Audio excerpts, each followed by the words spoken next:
siang. Pada kesempatan ini kami melaksanakan ujian akhir semester mata kuliah Filsafat Pancasila dalam bentuk dialektika berpasangan. Tema yang kami pilih yaitu sumber daya alam kaya, tetapi warga negaranya miskin. Indonesia dikenal sebagai negara yang kaya akan sumber daya alam seperti nikel, batu bara, emas, minyak bumi, gas alam, dan hasil laut. Namun berdasarkan data Badan Pusat Statistik, kemiskinan masih menjadi persoalan yang dihadapi Indonesia. Kondisi ini menimbulkan pertanyaan filosofis. Mengapa kekayaan alam yang melimpah belum sepenuhnya mampu mewujudkan kesejahteraan rakyat? Dalam diskusi ini, di sebelah kiri saya sudah hadir teman saya Feni sebagai tim pro, yaitu berpendapat bahwa kekayaan sumber daya alam dapat menjadi jalan menuju kesejahteraan rakyat apabila dikelola dengan baik. Sedangkan di sebelah kanan saya ada Indah yang posisi sebagai tim kontra. Indah berpendapat bahwa kekayaan sumber daya alam belum tentu membawa kesejahteraan karena masih terdapat berbagai persoalan dalam pengelolaannya. Baik, kita mulai saja sesi pertama. Sesi pertama, mahasiswa tim pro menguji tim kontra. Oke, baik, terima kasih moderator atas waktu dan kesempatan yang telah diberikan kepada saya. Mungkin sedikit pengantar dari saya. Seperti yang kita ketahui bersama bahwasannya negara kita ini diberkati oleh kekayaan yang sangat melimpah. Namun fakta pahitnya membuktikan kekayaan tersebut tidak berbanding lurus dengan kesejahteraan rakyat. Oleh karena itu, saya dari tim pro mendukung dengan tegas mosi perdebatan kita pada hari ini bahwa negara dengan sumber daya alam yang kaya akan tetapi miskin akibat tata kelola yang salah dan jebakan ekonomi. Berikutnya saya akan memberikan pertanyaan kepada tim kontra. Menurut Anda, mengapa Indonesia kaya sumber daya alam masih memiliki masyarakat yang hidup dalam kemiskinan? Baik, terima kasih atas pertanyaannya. Kalau dari saya, menurut saya masalah utamanya itu bukan terletak pada sumber daya alam, tetapi melainkan daripada tata kelola yang belum sepenuhnya berpihak kepada rakyat. Jadi dalam perspektif filsafat Pancasila, khususnya di sila kelima kan kekayaan alam seharusnya digunakan untuk mewujudkan keadilan sosial bagi seluruh rakyat Indonesia. Namun kenyataannya itu masih terjadi korupsi, ketimpangan distribusi hasil pembangunan dan penguasaan sumber daya oleh kelompok tertentu.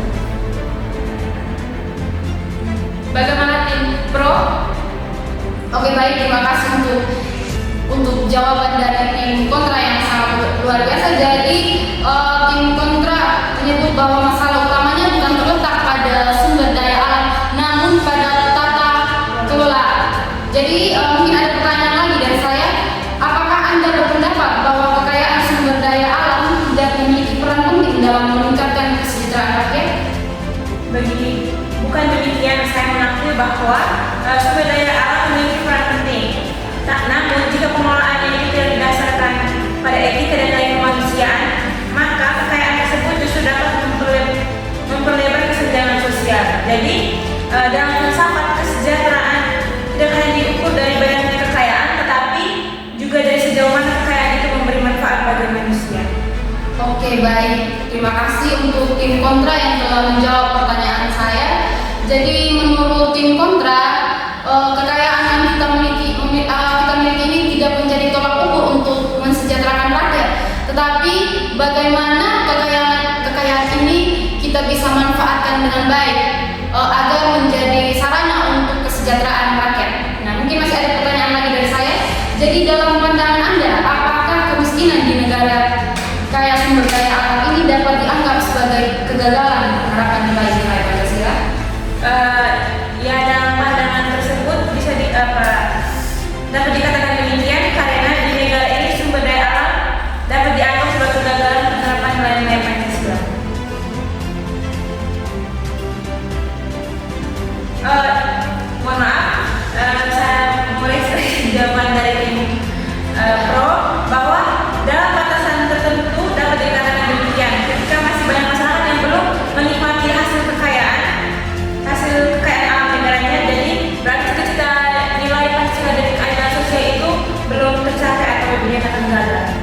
Baik, terima kasih atas jawaban dan pertanyaan dari tim pro dan tim kontra. Selanjutnya kita masuk ke sesi kedua, yaitu di mana tim kontra menguji tim pro. Silakan waktu dan kesempatan. Baik, terima kasih atas waktunya moderator. Jadi dari saya tim kontra berpendapat bahwa kekayaan sumber daya alam belum tentu membawa kesejahteraan karena masih terdapat berbagai persoalan dalam pengelolaannya. Nah, pertanyaan dari saya untuk tim pro, jika sumber daya alam memang mampu membawa kesejahteraan, mengapa banyak daerah penghasilan tambang masih menghadapi masalah kemiskinan? Oke baik, terima kasih untuk pertanyaan yang telah diberikan. Mungkin saya akan mencoba untuk menjawab. Jadi menurut saya hal tersebut bukan menunjukkan kegagalan sumber daya alam, melainkan kegagalan dalam pengelolaannya. Sumber daya alam tetap merupakan modal besar untuk pembangunan jika dikelola secara transparan, adil, dan bertanggung jawab. Maka hasilnya dapat digunakan untuk pendidikan, kesehatan, dan peningkatan kualitas hidup masyarakat. Mungkin itu dari saya. Baik, terima kasih atas jawabannya tim pro. Menyatakan bahwa sumber daya alam itu bukan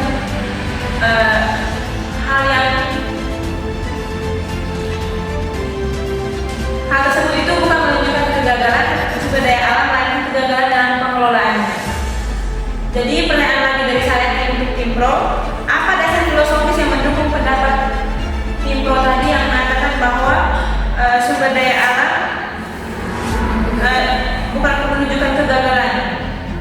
Oke baik, terima kasih untuk pertanyaan yang telah diberikan. Jadi dalam filsafat Pancasila, manusia merupakan tujuan utama pembangunan. Oleh karena itu, kekayaan alam harus digunakan untuk memuliakan martabat manusia. Hal ini sesuai dengan sila kedua, yaitu kemanusiaan yang adil dan beradab. Serta sila kelima, yaitu keadilan sosial bagi seluruh rakyat Indonesia. Baik, saya ingin bertanya lagi kepada tim pro, apakah Anda yakin bahwa pengelolaan yang baik sudah cukup untuk mengatasi kemiskinan? Oke baik, mungkin ini pertanyaan yang sangat luar biasa seperti yang telah kita bahas tadi. Jadi pengelolaan yang baik memang bukan satu-satunya solusi, tetapi merupakan langkah awal yang sangat penting. Selain itu diperlukan juga pendidikan, penguatan moral, dan pengawasan masyarakat agar hasil kekayaan alam benar-benar kembali kepada rakyat. Jadi tidak sepenuhnya kita berpatokan kepada cara pengelolaan, tetapi harus ada timbal balik atau kolaborasi antara pemerintah dan kita sebagai rakyat. Mungkin itu dari saya. Baik, terima kasih atas jawabannya dari tim pro. Terima kasih untuk tim pro dan tim kontra. Ternyata di sini tim pro dan tim kontra masih mempertahankan argumen masing-masing. Sekarang kita akan masuk ke sesi eksplorasi dan sanggahan. Baik, kedua narasumber telah menyampaikan pendapatnya. Saya ingin mengajukan pertanyaan. Menurut kalian, apakah akar masalah sebenarnya terletak pada sumber daya alam atau pada manusianya? Kepada tim pro saya bersahabat. Oke baik, terima kasih untuk moderator. Jadi menurut saya akar masalahnya terletak pada manusianya. Sumber daya alam hanyalah alat jika manusia memiliki integritas dan menjunjung tinggi nilai Pancasila, maka kekayaan alam dapat menjadi sarana untuk mewujudkan kesejahteraan bersama. Jadi tidak dipersalahkan oleh sumber daya alamnya, tetapi kita yang mengelolanya. Jadi orangnya, bukan sumber daya alamnya. Kalau dari saya setuju sebagian yang disampaikan oleh moderator bahwa namun saya ingin menyanggah bahwa persoalan bukan hanya individu, nah melainkan juga sistemnya. Walaupun ada individu yang baik, jika sistem itu tidak dikelola secara transparan ataupun secara tidak adil, maka pemanfaatan sumber daya alam itu tetap akan dirasakan secara merata. Oke baik, terima kasih untuk sanggahan dari tim kontra. Namun sistem yang baik juga dibangun oleh manusia yang memiliki moralitas. Karena itu pendidikan karakter dan etika Pancasila itu sangat penting. Jadi ya benar, tapi kita juga harus memastikan adanya pengawasan dan partisipasi masyarakat. Jadi dalam semangat demokrasi Pancasila, rakyat harus terlibat dalam mengawasi pengelolaan kekayaan negara agar tidak disalahgunakan.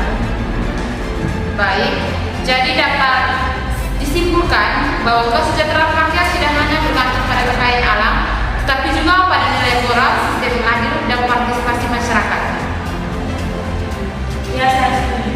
Ya, saya juga setuju. Jadi berdasarkan hasil dialektika yang telah dilakukan, dapat disimpulkan bahwa kekayaan sumber daya alam tidak secara otomatis menjamin kesejahteraan rakyat.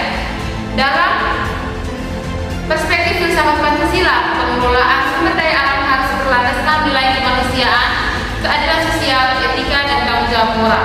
Selain itu, diperlukan sistem yang transparan serta partisipasi masyarakat agar kekayaan alam benar-benar digunakan sebesar-besarnya untuk kemakmuran rakyat.